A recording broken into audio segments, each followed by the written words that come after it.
Right now it is time to bring in Ruth Epstein. It is time for our Republican-American report. Good morning, Ruth. Good morning, Marshall. Hi, Jill. Hi, Ruth.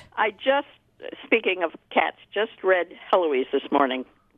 Read it. It talks about yowling cats, and this person thought you should rub the cat with butter, and that would do it. So there's a whole exchange about rubbing your cat with butter. I think you'd Marshall's enjoy. mother rubbed Blackie with Bengay. By accident with my mother put Bengay on herself years ago and then pet the cat.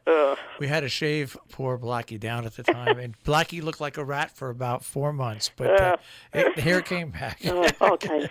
All kinds of advice we get there. Huh? All right. Well, hey, let us get on to some of the main stories. And one of them, the Region 1 Board of Education has put off until September any thought of the extension and raise of the contract for the superintendent. Correct. They had a meeting, members, on this past week.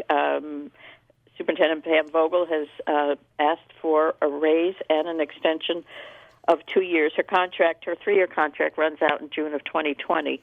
And the boards, after a long executive session, came out and said, no, we're going to defer until September. And apparently some of the local boards have, they're getting their walking papers from the local boards, who obviously are giving them instructions and saying, let's not rush into it. So it's going to be interesting to see what happens. It's very, the thing that makes me happy about, we don't know the reason it's happening, but for whatever reason it's happening, you got to remember back when we defeated, and I say we because I was part of the opposition, we defeated the budget 7 times in a row simply because one of the major factors was they kept extending contracts by 2 years when they weren't even in the final year of the contract. Right. And to get the budget passed, they finally agreed not to do that anymore. They being the board, the correct? Region 1 board. The Region 1 board. That would become policy, that they would not do that anymore. They would wait till you entered your last year. And renegotiate a regular contract. A regular contract. Yeah. So for whatever reason it happened, I'm glad it happened because they should stick to that rule. It's just plain simple. That was what we've said all along. Yeah. That was a big stumbling block to passing a budget, and there was great concern because they kept extending it year by year by year, and people were not happy. Yeah, you'd sign a 3-year contract. That in year 2 you'd get another 3-year contract. Yeah. Anyways, we'll see what happens with this. But I wish I had come up with this because I did have a picture. Like somebody posted on Facebook a picture of the superintendent with an NYP logo. Not yet proficient. Oh dear. Well, anyways, hey, it's a quiet week, but there's still stuff going on this week. A few things going on. It's really quiet. There's.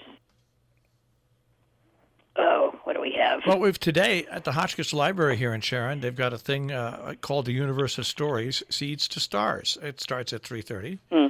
Town of Salisbury has their Planning and Zoning Commission have a multi-family housing overlay district.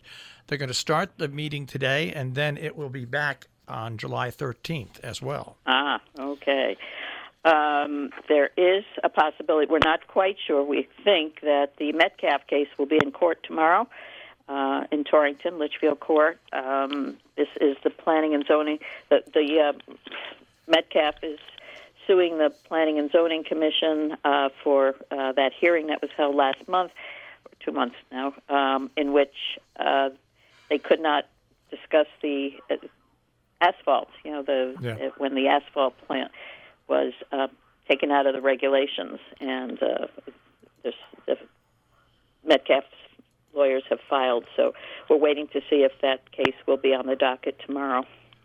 Otherwise, I'm pretty quiet this week. We have a scheduled Board of Selectmen's meeting in Sharon set for tomorrow at 4:30. We'll have to see if that goes through. Yeah. We do have a special meeting of the Salisbury Board of Education executive session for the purpose of discussing superintendent's evaluation and contract. Right. Yes, they are meeting again. The selectmen usually meet on the first Monday in Salisbury. That has been postponed. Yes. We're not sure when that will be held. It's just canceled. Is it canceled? Yeah, they're canceled for the month. Okay. Yeah. And then the one in Canaan, which is usually on the first Monday, is pushed to July 9th, a week from tomorrow.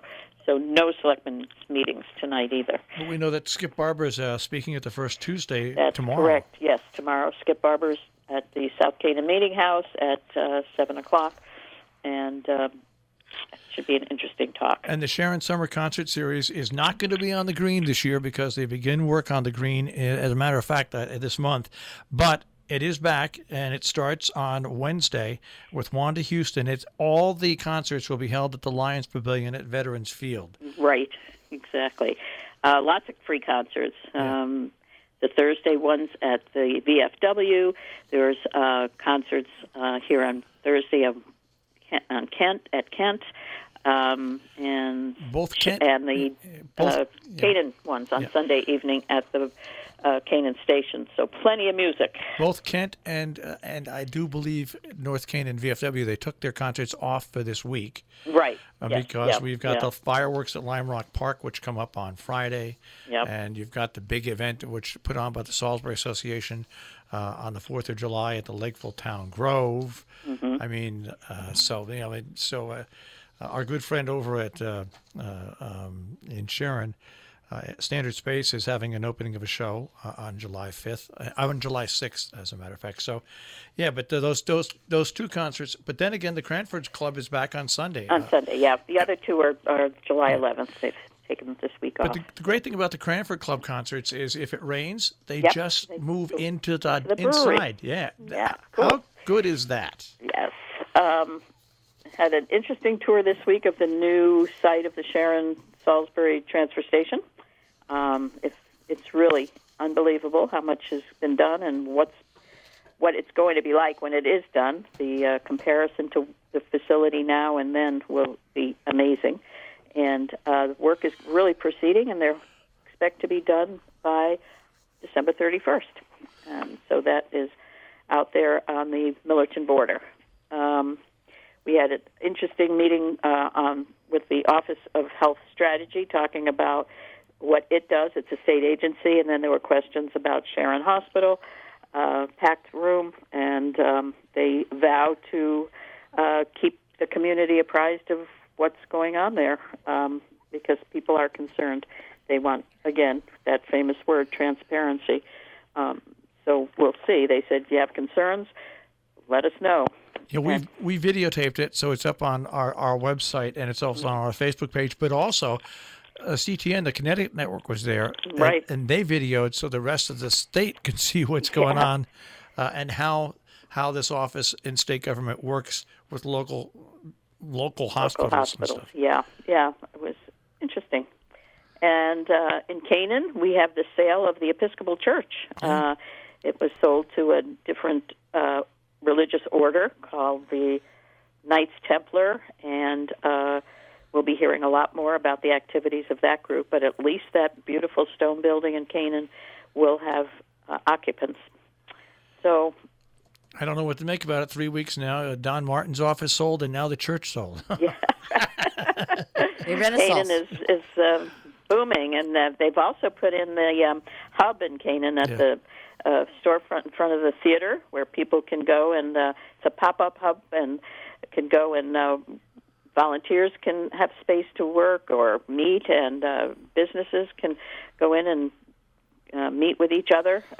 So that's a great little addition to the town for now. So, yes, Canaan's hopping. All right. And with that being said, hop off the 4th of July, and we will speak to you next week, Ruth. Very good. Have a good week and a good holiday, guys. Take care. Take care. Bye-bye. Ruth Epstein, the Republican-American, the Republican-American Report here on Robin Hood Radio. You can find her stories and others at rap-am.com.